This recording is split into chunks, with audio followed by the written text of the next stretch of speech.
Bonjour à tous, bienvenue sur ma chaîne Vermisseau Jacob, je suis l'évangéliste Rémi. J'ai trouvé une pépite, j'ai trouvé un texte qui m'a fortifié, encouragé et je veux le partager avec vous pour que vous aussi vous soyez bénis.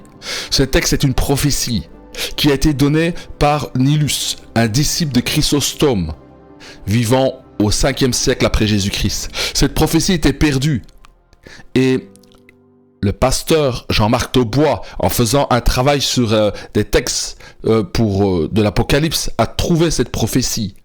Il dit par chance, mais je ne crois pas que c'est la chance, c'est dans son humilité, il dit cela, mais en fait Dieu l'a conduit à trouver cette prophétie et à nous la restituer. Elle se trouve aussi dans son association Keren Israël, une association qu'il a fondée pour transmettre ses enseignements. Et là, je vous invite à écouter ce que Jean-Marc Taubois va nous dire. Cela va vous avertir, vous fortifier dans ces temps de la fin. Et je veux encore vous dire une chose. Le Seigneur doit nous enlever de ce monde avant que l'Antéchrist vienne et la grande tribulation. Pourquoi ? Parce que l'oppression du péché sera tellement forte dans ce monde qu'il sera impossible de demeurer fidèle à Dieu dans ces temps difficiles. Et c'est pour cela aussi que le Seigneur va nous enlever et que nous allons aller dans les cieux à sa rencontre. Vous qui êtes disciples de Jésus-Christ, vous comprenez cela. Je vous invite à partager cette vidéo pour que vous écoutiez ce texte. Et ce texte que va lire Jean-Marc Taubois, pasteur devant l'Éternel, vient d'un enseignement qui parle des arcs-en-ciel, de l'arc-en-ciel prophétique. C'est l'épisode 8. C'est là où vous allez trouver cette prophétie qu'il lit. Moi, je l'ai extrait de sa vidéo et je mets cette partie-là en avant pour que vous soyez bénis et pour vous conduire à l'essentiel. Voilà, que la grâce de Dieu soit avec vous, que l'esprit de la prophétie qui vous enseigne toutes choses et qui vous fortifie, vous et moi, vous accompagne. À bientôt. Et là maintenant, je voudrais vous lire une très très vieille prophétie que j'ai trouvée par le plus grand des hasards. À la fin du printemps dernier, alors que j'étais en train de préparer pour un séminaire que je devais faire en Alsace, toute une série sur le livre de l'Apocalypse. Et je me suis rendu à la bibliothèque du grand séminaire catholique de Vannes pour fouiller dans cette bibliothèque pour trouver ce que un certain nombre de pères de l'Église avaient pu dire du livre de l'Apocalypse. Et là, par le plus grand des hasards, je suis tombé sur une prophétie qui date de l'année 430 après Jésus-Christ. 430 après Jésus-Christ. Ça veut dire que ça n'est pas hier.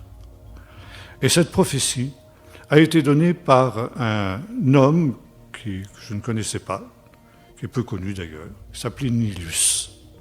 C'était un disciple de Jean Chrysostome, qui était un des pères de l'Église ancienne, donc du 4e, 5e siècle, et qui était huissier au tribunal ecclésiastique de Constantinople. C'était un théologien et un bibliste, mais c'était aussi un homme qui avait un don de prophétie qui était reconnu.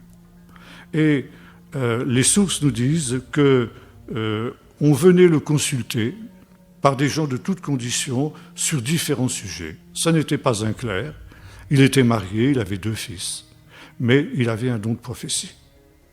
Et il a laissé une prophétie sur les temps de la fin, une prophétie sur le temps qui devait précéder l'apparition de l'Antichrist. Et cette prophétie, je voudrais vous la lire, parce qu'elle est d'une brûlante actualité, comme vous allez le constater. Voici cette prophétie. Les gens de cet âge, c'est-à-dire de l'âge dernier, seront méconnaissables.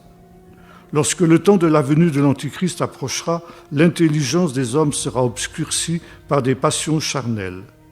L'avilissement et la licence s'accentueront. Le monde deviendra alors méconnaissable. Les gens changeront jusqu'à leur apparence. Il sera impossible de distinguer les hommes des femmes à cause de l'effronterie dans la manière de s'habiller et dans les modes de leurs cheveux.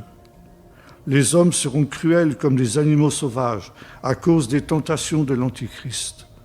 On ne respectera plus les parents et les aînés. Les pasteurs chrétiens, évêques et prêtres deviendront des hommes vains, complètement incapables de discerner leur droite et leur gauche, et l'amour disparaîtra. En ce temps-là, les traditions des chrétiens et de l'Église changeront. Les gens ne pratiqueront plus la modestie. La dissipation régnera. Le mensonge et la cupidité atteindront de grandes proportions. Malheur à ceux qui empileront des trésors dans ce temps-là. La luxure, l'adultère, l'homosexualité, les actions secrètes et le meurtre seront la règle dans la société. Dans ce temps futur, à cause du pouvoir de si grands criminels et d'une telle débauche, les gens seront privés de la grâce du Saint-Esprit, le ciel sera fermé. Ils n'auront même plus de remords. Les églises seront privées de pasteurs pieux et craignant Dieu. Malheureux chrétiens qui vivront sur terre en ce temps-là, ils perdront complètement la foi pour beaucoup d'entre eux, car il n'y aura plus personne pour leur montrer la lumière de la vérité. Ceux qui s'éloigneront du monde pour aller dans de saints refuges ne rencontreront partout qu'obstacles et contraintes. Tout cela résultera du fait que l'Antichrist veut être le Seigneur de toutes choses et devenir le maître de tout l'univers.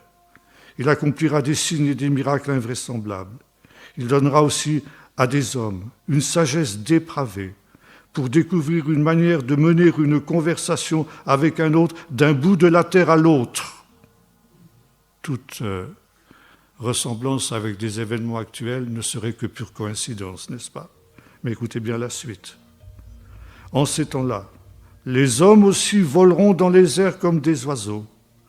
Ils descendront au sein de l'océan comme des poissons. Et quand ils en seront là, ces malheureux passeront leur vie dans le confort, sans savoir, pauvres âmes, que c'est une supercherie de Satan. Et lui, l'impie, il remplira à tel point la science de vanité qu'elle s'écartera de la voie droite et conduira les hommes dans la perte de la foi, même dans l'existence de Dieu. Mais le Dieu infiniment bon verra la déchéance de la race humaine. Il abrégera ses jours pour l'amour d'un petit nombre de ceux qui doivent être sauvés, car l'ennemi voudrait amener même les élus dans la tentation, s'il est possible. Alors l'épée du châtiment apparaîtra soudain, et elle abattra le corrupteur et ses serviteurs. Voilà ici cette prophétie qui illustre exactement ce qui se passe dans notre temps.